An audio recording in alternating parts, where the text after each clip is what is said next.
Denver 7 On Demand is brought to you by Ferguson and BAC Appliance Center, the best in bath, kitchen, and lighting for your home. I'm Ann Trujillo with the latest from Denver 7. Fortunately for the fans at tonight's Billy Joel concert, these storms may be moving out sooner than later. A rain and lightning-packed system will sweep through the metro tonight. Hopefully won't stay around for too long. Here's Chief Meteorologist Mike Nilsson. And the heaviest of the storms have now moved off into eastern Colorado, but there's still a few coming off the foothills, so we'll keep an eye on those for the next few hours. But I think by the time we get to mid-evening, it's all out of the plains and on into Kansas and Nebraska. This front is still going to hang around for one more day at least and keep a chance of showers and storms in the forecast.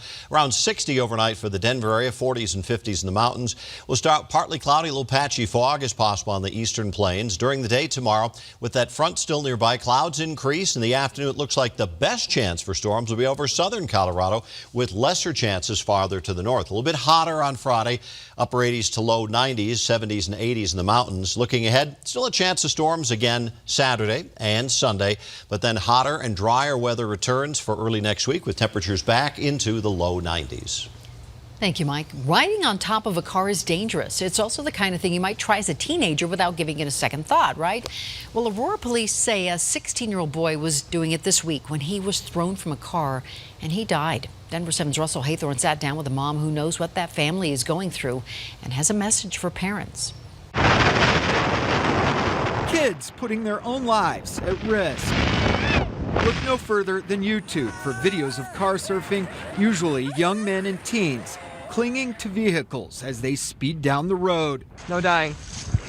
That's the #1 rule. One slip can spell disaster. It's like a lot of lives are ruined. It's not just the person that gets killed or injured. Sally's son, Brad Kroger, died 10 years ago in a car surfing incident in Greenwood Village. They were backing up. They were going over a dip. I didn't even know that car surfing was a thing. Since then, she's launched a Facebook page called Stop Car Surfing as a resource for parents. She says car surfing is underreported in the U.S. because very few states, only 5, have laws against riding on cars. There's no statistics. There's no resources. There's nothing that helps families that are victims of this. What makes this so dangerous is that it doesn't take much. Anyone or anything could fall off your car or out of it at any speed. The consequences could be dire.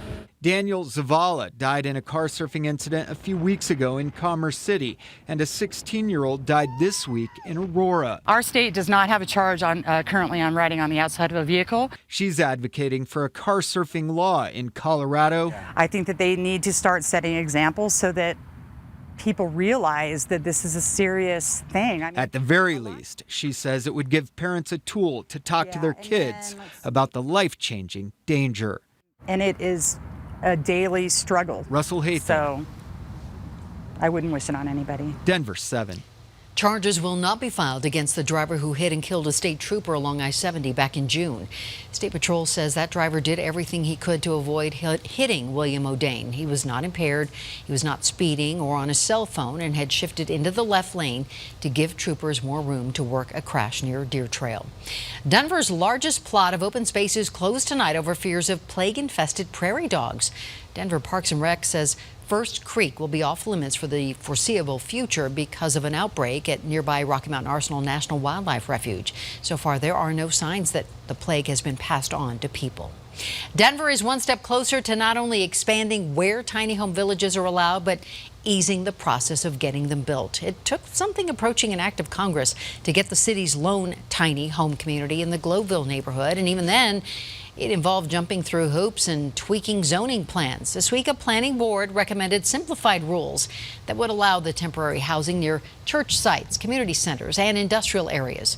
The changes must still be approved by City Council. This has been your Denver 7 On Demand update. Thank you so much for joining us, and check back here later tonight for another update and download the Denver 7 app for breaking news and alerts. I'm Ann Trujillo.